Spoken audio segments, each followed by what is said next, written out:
Oh, okay. Hey, Oscar. Sorry, I forgot to turn off my music before I started making the video. So it looks like if you were able to make it here under two different lighting conditions, it looks like the light was so diffuse all day that it doesn't look any different. We had a lot of that this week from people shooting all over the country. And that's okay. And I can also see that there's no, it doesn't look like there's any light network installed for nighttime lighting for this particular building.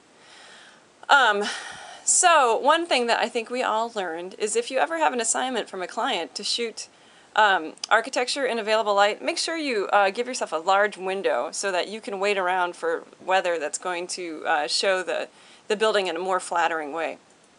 You know, these don't look bad at all, and the compositions are all very nice. And if I would say effective. Nice is probably silly. I'm a sucker for this kind of thing, framing from the top of the... I just love it.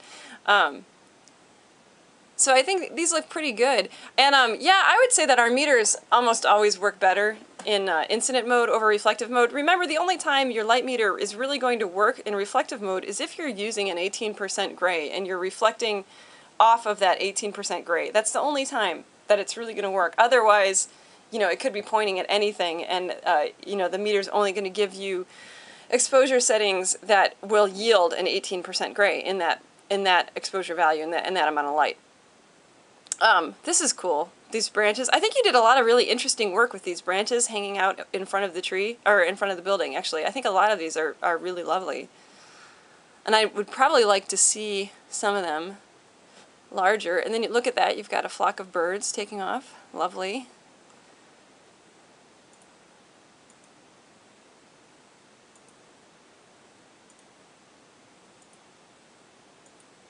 Yeah, I mean, I think the ones that you turned in are fine. And like I said, if you visited this twice in two different lights, I can't tell, but that's happening a lot.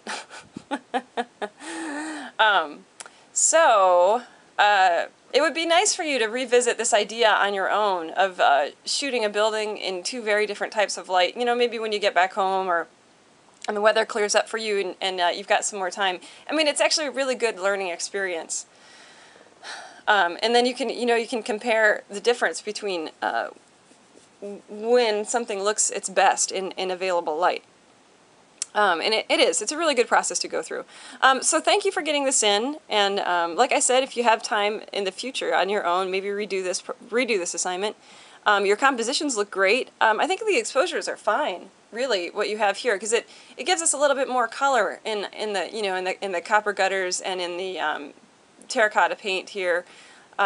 So I think they're fine. And also, I think, like you said, in some of these other exposures, the sky is just so overwhelmingly bright.